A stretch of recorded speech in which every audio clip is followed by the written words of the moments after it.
Bom dia, tudo bem, pessoal? Como o Leandro falou, né, eu atuo na área regulatória da empresa. A gente praticamente faz essa interface entre as áreas de negócio, as áreas operacionais da empresa com a ANEEL.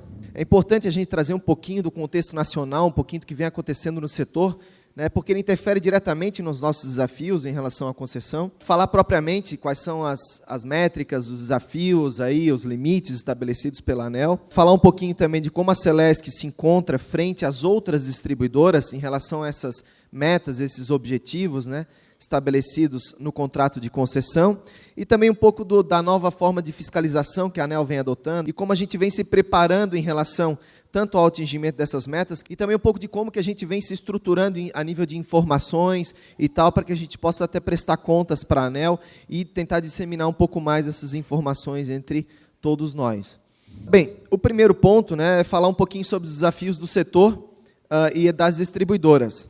Hoje a gente está vivendo um contexto nacional, né, muito difícil. A gente sabe que a crise econômica e política ela vem avançando bastante. Isso afeta a perda do poder aquisitivo da população, isso impacta certamente, né, aumento de inadimplência, aumento de perdas. O aumento da carga tributária também é um outro ponto, né, que agrava ainda mais esse poder de pagamento dos consumidores, né, o poder de honrar com seus compromissos, e a gente precisa ponderar um pouco isso nas nossas discussões sobre as metas estabelecidas no contrato. Só para a gente ter uma ideia, né, essa é uma informação que veio lá no estudo feito pela ABRAD, Associação das Distribuidoras, de que o setor de distribuição de energia, entre os setores econômicos regulados, ele é o que teve maior agravamento nos últimos anos, né, especialmente agora em 2016, em relação à redução do desempenho econômico-financeiro, certo? A gente tem uma redução de margem EBITDA aí de quase 30%, 26% aí de redução.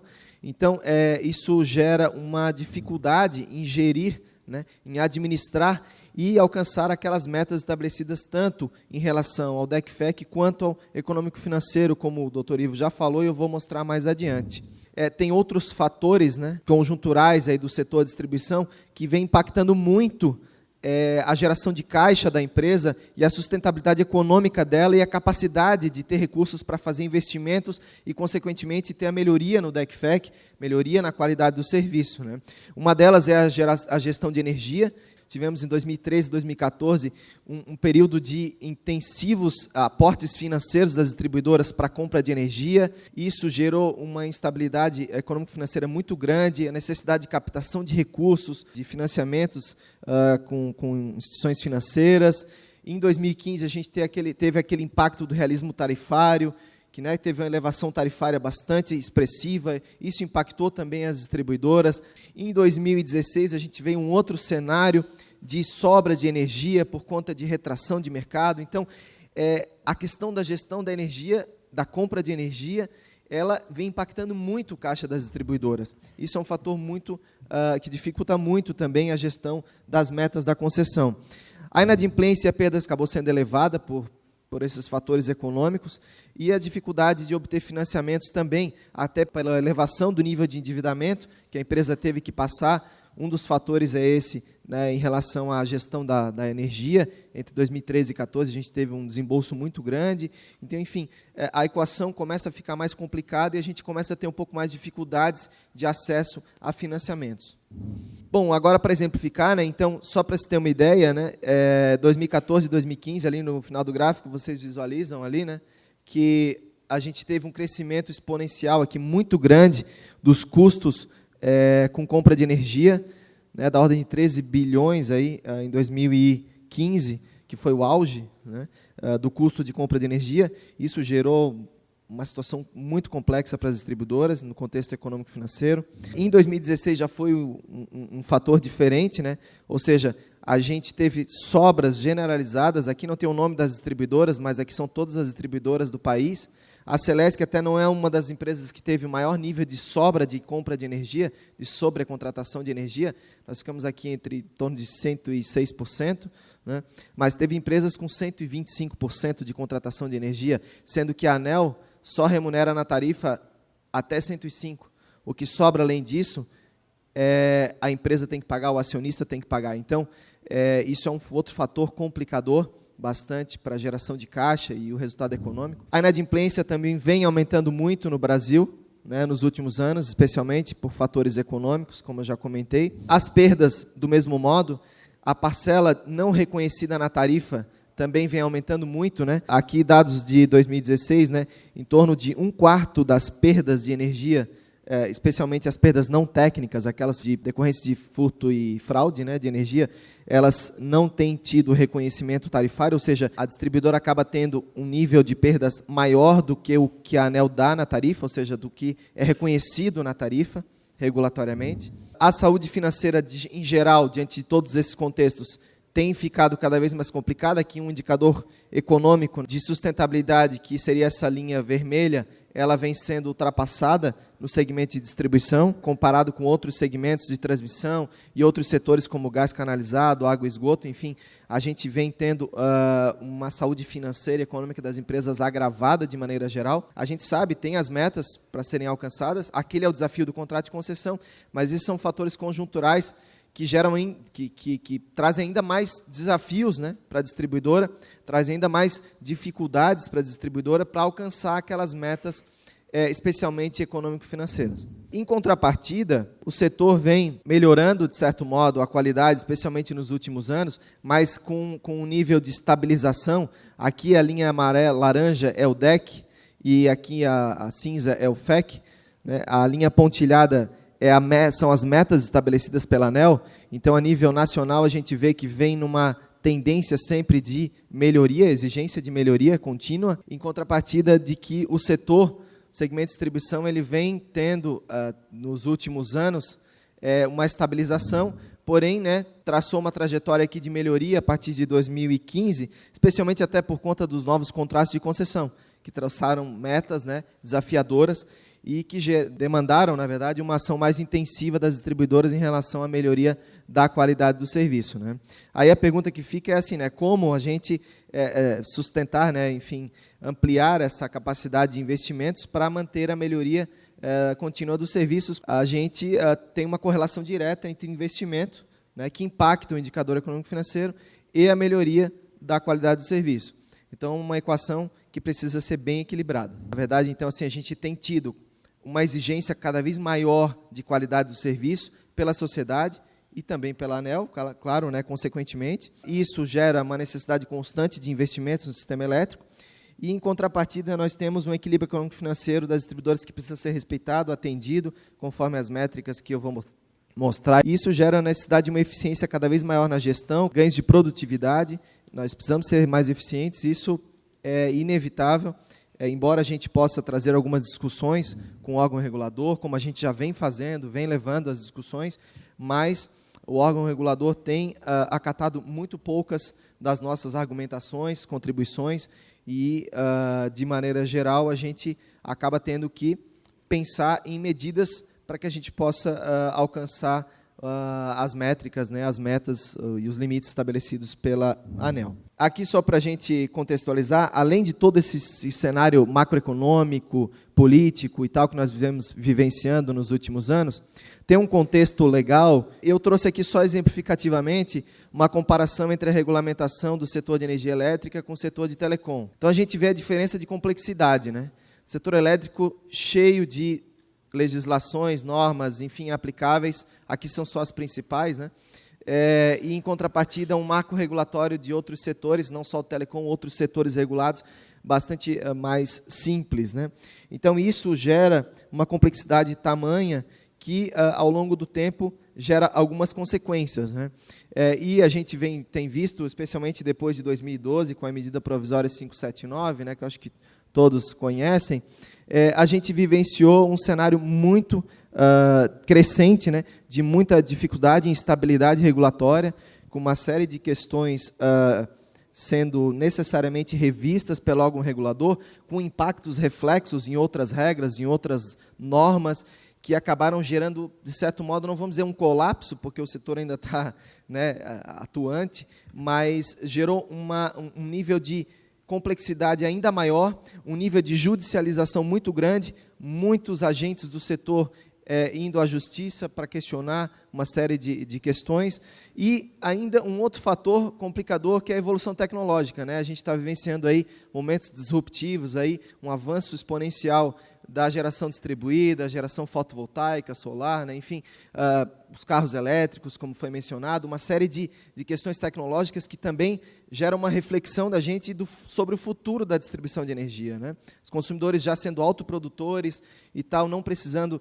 Claro que hoje ainda precisam da rede, né, de distribuição de energia, mas, enfim, isso são questões que estão entrando numa mesa de discussões e que estão gerando uma série de reflexos aí, né, e reflexões também sobre o que vai acontecer e como a gente precisa repensar o setor elétrico. Isso foi até sinalizado de maneira positiva, né, pelo Ministério de Minas e Energia nos últimos tempos, onde até foi modelado uma revisão, né, que seria feita do modelo do setor elétrico. Foi chamado um projeto que foi chamado de ANSEB, né? É uma revisão do ambiente de negócios do setor elétrico.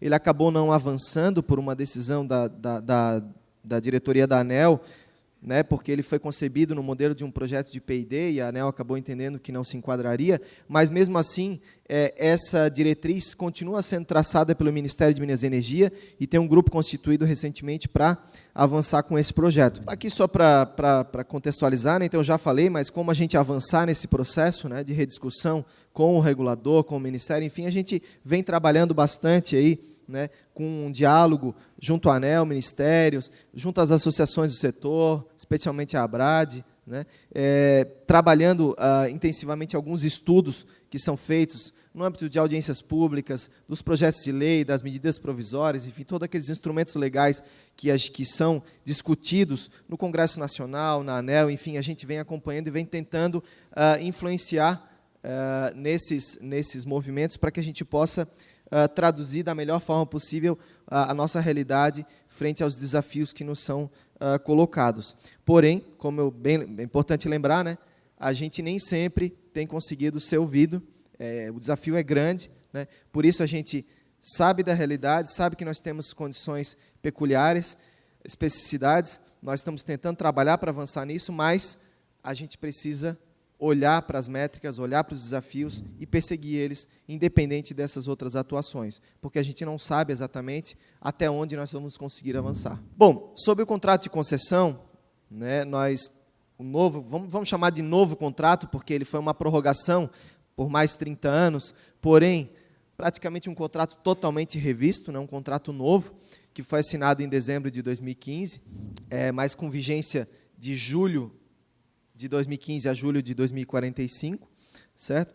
E que trouxe como algumas premissas gerais, mas aqui é importante a gente destacar alguns fatores, né? Então, ele prorroga por 30 anos o contrato, ele trouxe métricas, né, e metas e desafios aí em relação a indicadores econômico-financeiros e de qualidade, o DECFEC. Fez algumas exigências em relação à governança, em relação à boa governança da empresa, de que modo deve ser estruturada a governança, a estrutura diretiva, de comando, de que modo deve acontecer todo esse processo para que a empresa tenha um bom direcionamento na sua gestão. Ela trouxe também mudanças nas regras de remuneração, ou seja, o reajuste e revisão tarifárias passaram por mudanças em relação às regras anteriores, ou seja, reduzindo um pouco a nossa perspectiva de receita financeira.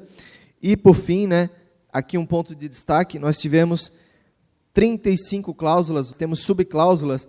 Então, são 35 pontos do contrato que a gente chamou de cheque em branco, porque a gente assumiu o compromisso que seria definido numa regulamentação posterior. Ou seja, a gente assumia aquele compromisso, só que as métricas, as metas, os limites ou os parâmetros ficaram por uma regulamentação posterior. Então, isso é um outro grande desafio, né? Porque a gente tem um ponto de atenção aqui, né? Até onde vão essas exigências dessas cláusulas que vão ser regulamentadas na sequência, né? Um exemplo, o caso da governança foi um que está sendo regulamentado agora e era um deles que foi remetido para uma regulamentação posterior. As perdas é um outro ponto que foi citado para a regulamentação posterior, né? O limite adequado de perdas, os limites de sustentabilidade econômica adequada, que possam gerar uma revisão tarifária extraordinária, também era um ponto que foi remetido para uma regulamentação futura e que vai acontecer agora também está em discussão em audiência pública.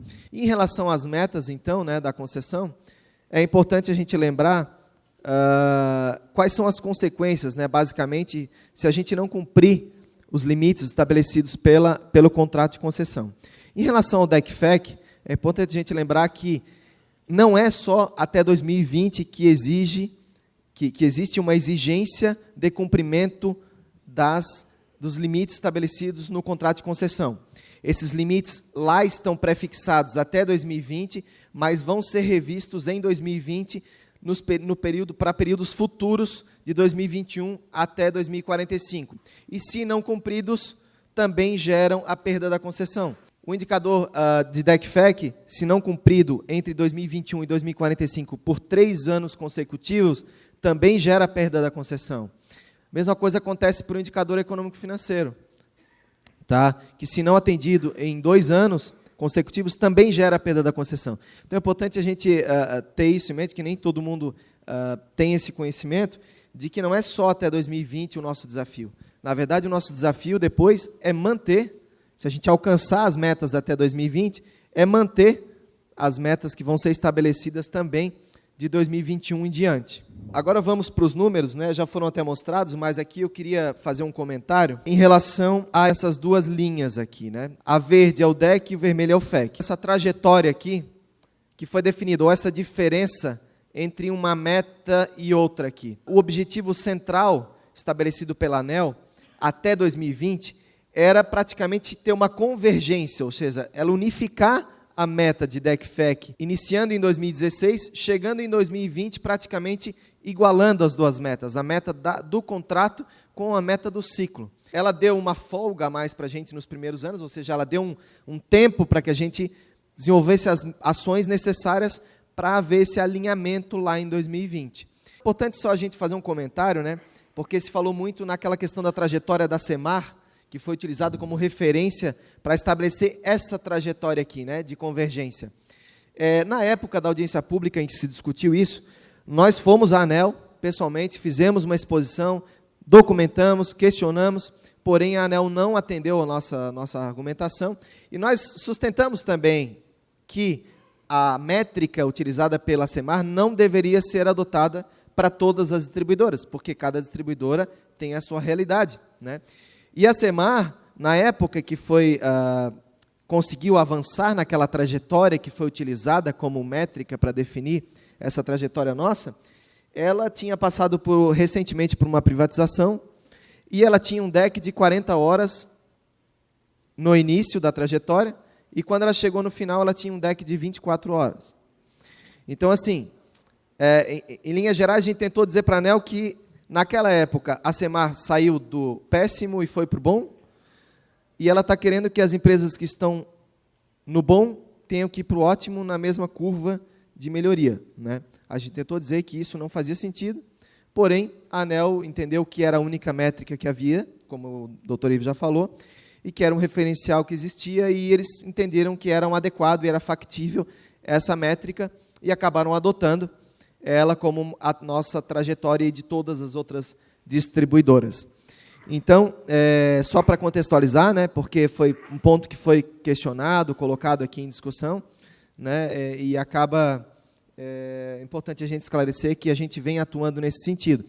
E importante dizer também que é o seguinte, né, realmente também foi colocado as diferenças regionais, né, certamente, especialmente os fatores climáticos que nos afetam muito aqui, em relação ao DEC/FEC, não foram certamente ponderados, porque, né, no Nordeste a gente não tem o mesmo tipo de enfrentamento em relação ao DEC/FEC.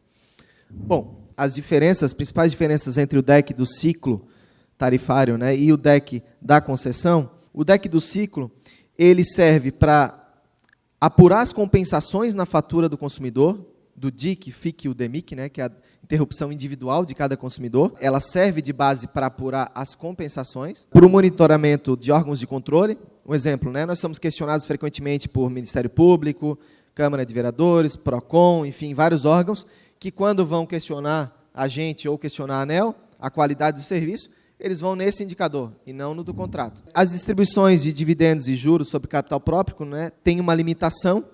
Caso a gente não atenda a meta do ciclo, por 2 anos, nós temos uma limitação da distribuição de dividendos ao mínimo legal, que é de 25%, os limites do contrato de concessão do DEC/FEC, nós temos o quê? Apenas as interrupções de natureza interna, que a gente chama. O que é isso? São as interrupções do nosso sistema elétrico. A ANEEL excluiu as interrupções do sistema de transmissão.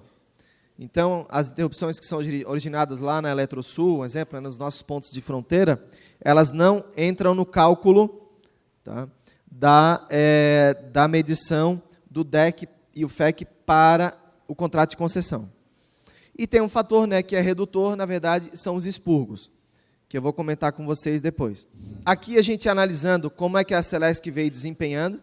Eu não pontuei o ano de 2017 aqui, mas do que já aconteceu em 2016, é importante a gente lembrar o seguinte: nós realmente atingimos bem, até de certo modo, a meta do contrato de concessão, porém violamos a meta do ciclo. Claro, né, tem uma margem aqui considerável, porém isso sinaliza que a gente precisa avançar e precisa ter uma trajetória de melhorias. Já para o FEC, né, a gente, de certo modo, está bem, porque a gente está aqui embaixo, né? E se a gente olhar aqui na trajetória, a gente tem, de certo modo, uma flexibilidade razoável aí pela frente. Alguns fatores, né, que contribuíram aí para a gente avançar, a gente avançou bastante, não dá para dizer que não, realmente teve uma melhoria no nosso DEC e no FEC. Isso é resultado de alguns fatores, e alguns deles são realmente o resultado do trabalho de todos vocês, de todos nós, aí, em relação à manutenção e investimentos que foram mantidos, né, aí, o pessoal pode até questionar às vezes, mas foram investidos aí 350 milhões no ano nas redes e instalações do sistema elétrico. A gente teve a implantação de 8 novas subestações que foram inauguradas, né, recentemente. Tivemos a expansão aí, do programa de automação da distribuição, que é um componente importante também para a gente reduzir o DEC/FEC. Incremento, né, na realização de podas, que é um outro fator que foi comentado muito aqui, né. Esse fator é bem importante. Foi feito um trabalho de gestão em relação a isso e continua sendo feito, e ele é muito importante para que a gente consiga reduzir o DEC/FEC. E tivemos um fator climático favorável. Esse é um ponto que a gente precisa ponderar, porque a gente fez muita coisa, melhorou o DEC real, realmente melhoramos, mas o nosso resultado global também tem um componente considerável em relação aos fatores climáticos favoráveis, né? Se a gente observar aqui o número de ocorrências, né, nos últimos, principalmente 2014, 2015, que nós tínhamos condições climáticas muito severas, né? Lá em 2014, com aquela onda de calor, né, a atuação do Iraque, nós tivemos um monte de problemas, e em 2015 também, com o El Niño, a gente teve uma série de tempestades aí complexas que geraram muitas ocorrências, e isso gerou uma tendência de elevação do DEC real, né, o DEC global nosso. E em 2016 nós tivemos uma redução no DEC global real, isso fruto daqueles dois fatores que comentei, né, todos os investimentos, melhorias, né, que foram feitas no sistema, na gestão, na operação, mas um fator importante foi o clima. Embora o DEC real tenha sido 20 horas, né, se eu não me engano é 20 horas aqui, mas se a gente considerar expurgar aquele tornado, né, que tivemos lá em Tubarão, e aquele ciclone no final do ano aqui em Florianópolis, né, lá em Florianópolis, a gente chega num DEC de 15 horas, real. Então, a gente teve bastante melhoria, mas o fator clima, ele é um fator que influencia muito. No FEC não foi diferente, né, mesma questão. Aqui é importante lembrar, realmente, os expurgos são um fator muito relevante, especialmente nos últimos anos, para a apuração dos nossos indicadores, e aqui é importante fazer uma colocação. Os expurgos, eles têm impactado muito no nosso DEC regulatório apurado, né? Então, a gente precisa ter uma atenção muito grande para isso, né? Nós temos requisitos que são exigidos pela ANEEL para que a gente crie relatórios, tem um relatório padrão que a ANEEL exige, com uma série de informações que precisam ser tabuladas e levadas ao conhecimento da ANEEL, para que ela possa chancelar, ou ela possa validar esses nossos expurgos. Então, o trabalho de vocês, muitas vezes, de registrar, de ajudar na composição desses relatórios, ele é fundamental, porque a ANEEL pode vir, se a gente não documentar adequadamente, ela pode vir e expurgar o expurgo, né? E glosar o nosso expurgo, e a gente acabar tendo uma elevação do nosso DEC apurado, e o FEC. Então, isso é um ponto de preocupação queria compartilhar com vocês. É um ponto importante, né, de a gente trabalhar da melhor forma possível para documentar adequadamente todas as ocorrências emergenciais que geram expurgos, né, esses eventos críticos aí de sistema que acontecem com uma certa frequência. Bom, em relação aos indicadores de DEC e FEC no cenário atual, né, se a gente olhar, essa linha azul aqui é o nosso DEC realizado em 2016. Então, se a gente mantiver, a gente não melhorar nada do nosso DEC nos próximos anos, em 2018, a gente já não atende o DEC. Então, realmente, a gente precisa desenvolver ações o quanto antes, continuar intensivamente desenvolvendo ações e investimentos para que a gente possa chegar lá em 2018, 2019 e 2020, onde a gente tem uma trajetória mais agressiva aqui de melhoria, para que a gente possa chegar aqui e conseguir alcançar a meta definida pela ANEEL. É importante dizer, né, que os resultados não são de curto prazo, muitas vezes. Então, a gente precisa pensar hoje, né, já em 2018 e 2019, porque o tempo passa muito rápido e as ações nem sempre acontecem no tempo que a gente espera. Aqui, só para a gente visualizar o mapa de Santa Catarina, né, como é que andam os conjuntos geoelétricos aí da nossa concessão, em relação a uma comparação do nosso DEC de 2016 com o DEC de 2020, a gente vê aqui como é que estariam, né, cada conjunto. Aqui o verde é o melhor, né, ou seja, ele estaria uma flexibilidade boa, né, mas a partir do momento em que ele fica amarelo para laranja, ele já não atende a meta e precisa de um percentual de melhoria. Em relação ao FEC, 2016 tem um FEC já bastante interessante, acho que isso é muito fruto, né, claro, de todo o investimento que vem sido feito no sistema, né, isso gera uma rede mais robusta, né, isso melhora, né, ajuda a melhorar o FEC, e a gente vem com um FEC bastante interessante já, praticamente quase atingindo a meta lá em 2020, então, né, a gente acredita que com ações que a gente vem pensando, né, para melhorar o DEC, né, acabam refletindo aqui numa melhoria no FEC e a gente não teria muitas dificuldades para alcançar a meta da concessão. Aqui também traduzindo, né, os conjuntos para o FEC, tem um cenário um pouco mais favorável. Um outro ponto de atenção aqui, né, especialmente quando a gente vê que o nosso maior desafio hoje é no DEC, é pensar um pouco nos tempos de atendimento, né, tempo médio de atendimento das ocorrências, que vem sendo elevado nos últimos anos. É claro que a gente sabe que o número de ocorrências também aumentou, né, mas a gente não pode deixar de pensar que a gente precisa trabalhar um pouco em alternativas para que a gente possa otimizar o nosso tempo de atendimento, porque isso impacta muito fortemente no DEC. Então, é só para a gente gerar aqui uma reflexão e uma discussão, né, sobre esse ponto, porque a gente precisa pensar um pouco em melhorar isso aqui, para que a gente possa ter um reflexo, né, isso se traduzir também numa melhoria de DEC. As projeções econômico-financeiras nossas apontam que até 2019, nós atenderíamos o requisito econômico-financeiro, mas é claro que esses componentes, essa avaliação econômico-financeira, ela pode mudar muito a depender dos fatores econômicos, né, de mercado, de consumidores, né, inadimplência, retração de mercado, uma série de fatores aí que podem refletir ainda nesse indicador. Então, essa é uma projeção, mas é uma projeção que tem sido revista com bastante frequência e pode acabar, né, antecipando essa violação aqui para 19 ou 18. Então, é um ponto de atenção, né, e que precisa ser muito bem trabalhado. O grande ponto de desafio aí, né, é buscar esse equilíbrio entre o indicador de sustentabilidade e o da trajetória de DEC-FEC. Por quê? Porque eles, de certo modo, são contraditórios, né? Ou seja, eu preciso de mais recurso para poder fazer investimento e melhorar o DEC-FEC, e, em contrapartida, isso gera mais endividamento, isso gera mais, né, fluxo de caixa aí, para honrar com os investimentos, e isso acaba impactando também o indicador econômico-financeiro. Então, esse ponto de equilíbrio entre os dois é muito importante, essa avaliação frequente de ambos os indicadores e planejando da forma mais eficiente os investimentos, as ações de melhoria, para que a gente não tenha impacto muito grande no indicador de sustentabilidade econômica.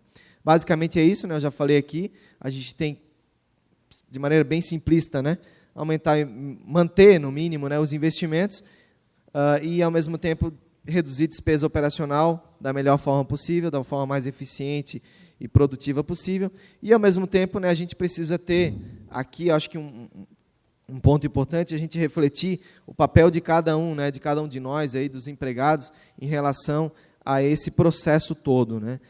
A gente sabe que as metas definidas, né, os limites, são desafiadores, cada um faz o seu papel, às vezes a gente não tem uma identidade muito direta com o resultado, né, que a gente espera, com as metas estabelecidas, mas, assim, eu acho que se cada um tentar fazer um pouquinho melhor, tentando racionalizar custo, despesa ao máximo, individualmente, em cada processo de trabalho seu, né, tentar pensar de que forma a gente pode contribuir para otimizar, para eficientizar, assim como a gente faz em casa, né, quer reduzir um custo, como é que a gente eficientiza, tem que tentar contribuir com a empresa também da melhor forma, né? A empresa, a diretoria vem tentando trabalhar alguns fatores, né, estruturantes para que a gente faça isso, o presidente vai comentar sobre isso à tarde, mas eu acho que se eu pudesse trazer um pouquinho do meu olhar, né, eu acho que cada um também tem que fazer uma reflexão pessoal e ver de que modo eu posso contribuir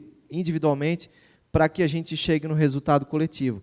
Acho que isso é um ponto, né, a se pensar. De que modo a gente vem trabalhando na área regulatória com todos esses aspectos aí, né? Algumas coisas eu já falei, mas tem outras que queria pontuar aqui com vocês, né?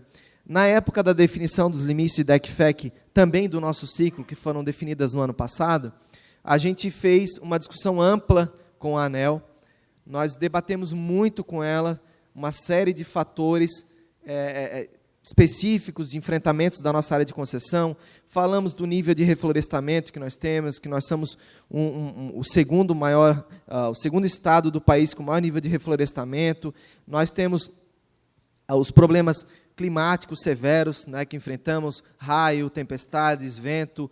Nós, inclusive, contratamos um instituto de pesquisa chamado Grupo Storm, que tem, inclusive, um renomado pesquisador do INPE, e que, para fazer um estudo, né, comparativo do sul, da região sul-sudeste com o resto do país, levamos esse estudo para a ANEEL, para mostrar que a nossa região sul é a mais afetada por questões climáticas severas.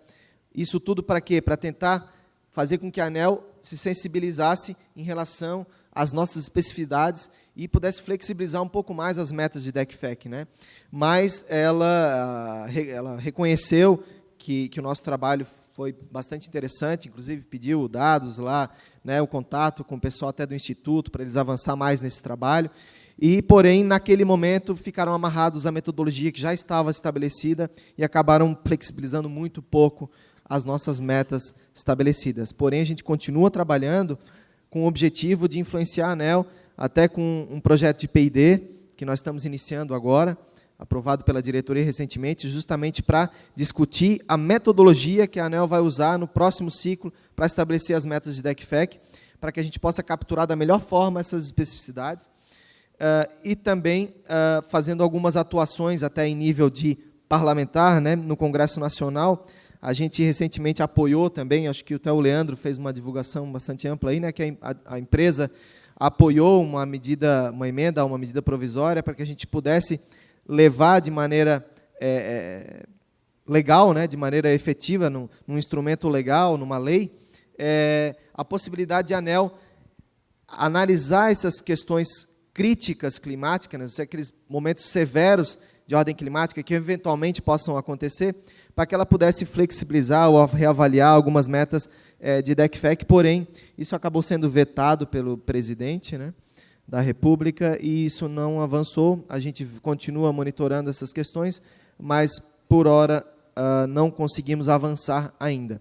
Mas aqui é só um resumo para a gente ver como a gente vem tentando atuar junto ao órgão regulador, Ministério, né, Poder Concedente, e atuando também no Congresso para tentar trabalhar da melhor forma possível as dificuldades que nós enfrentamos. Bom, como a Celesc se encontra em frente às demais distribuidoras? A Celesc é uma empresa bem avaliada pelo cliente, inclusive no Prêmio Abrad do ano passado nós ficamos em 5º colocado, né, como as melhores distribuidoras do país. Então é uma empresa bem vista pelos clientes. E em relação às métricas de DEC/FEC, nós No DEC, nós ficamos em 8º colocado no ranqueamento. No FEC, a gente ficou em 7º colocado. Nós só tivemos uma distribuidora que violou... Aqui é o DEC da concessão, tá? DEC FEC da concessão.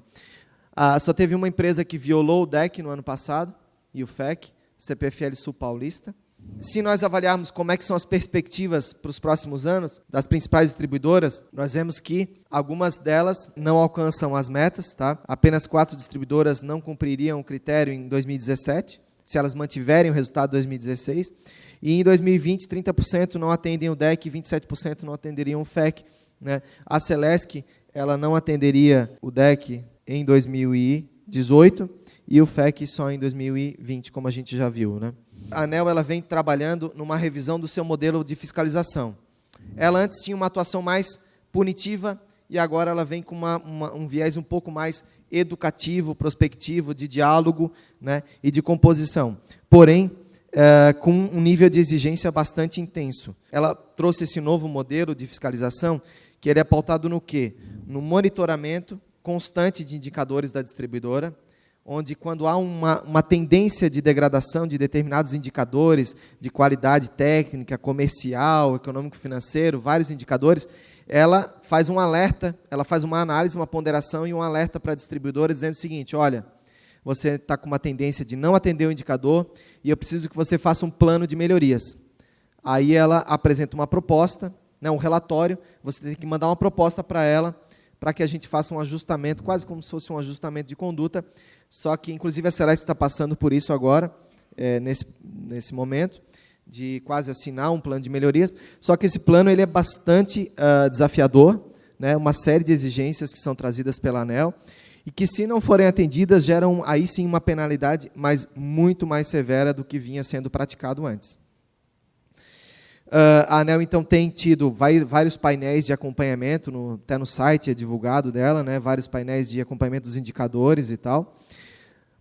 Bom, e como é que a Celesc, né, vem trabalhando? Eu vou só pincelar aqui alguns pontos, o presidente vai avançar muito mais sobre esses pontos à tarde, né, mas, basicamente, a diretoria, todos os empregados, as gerências, enfim, né, com apoio aí do conselho, enfim, vem atuando em algumas frentes, né.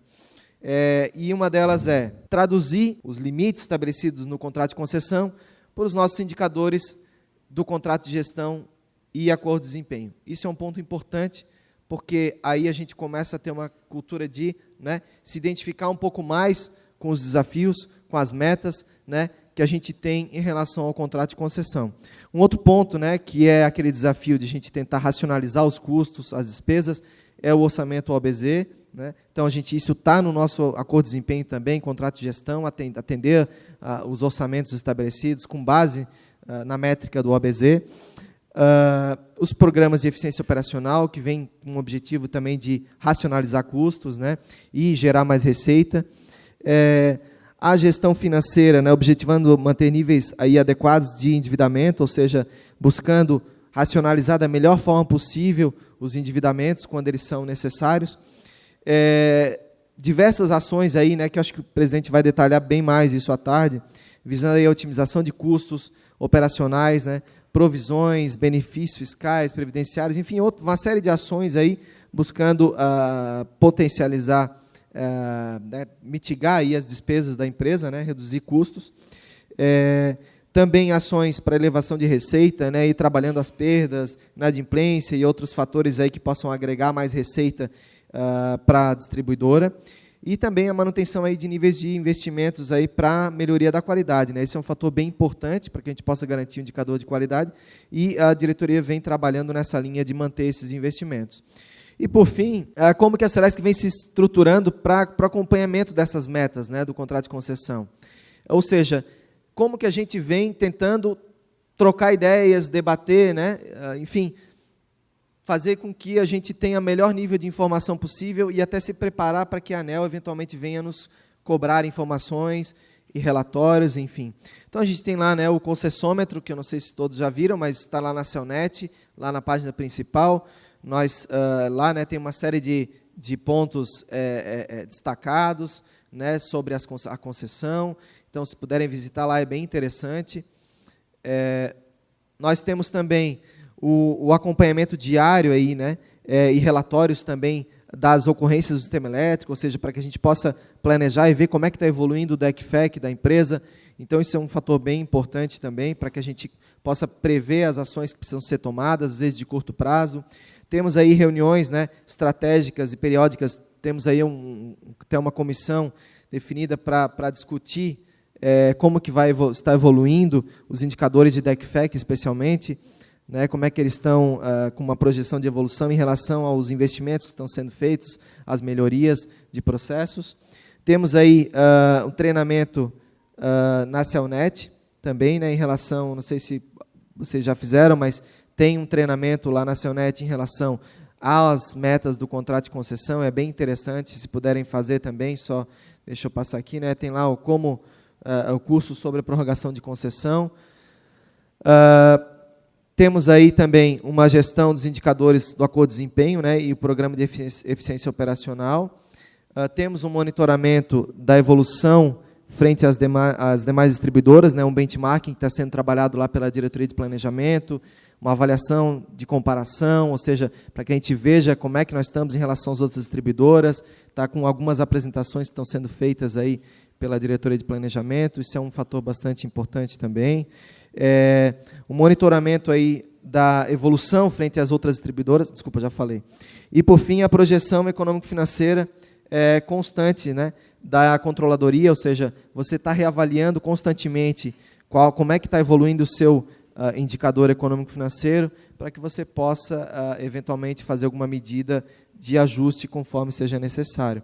Então, todas essas ações são muito importantes para que a gente possa se preparar, né, disseminar informação, se preparar também de maneira frequente até para as fiscalizações da ANEEL e tal. Eu espero, gente, ter contribuído aí, né, estimulado vocês a fazerem questionamentos à tarde até para o presidente. Espero que vocês tenham né, assim, aproveitado algumas informações aqui para estimular essa discussão. Tá bom, pessoal? Obrigado aí a atenção de todos, tá?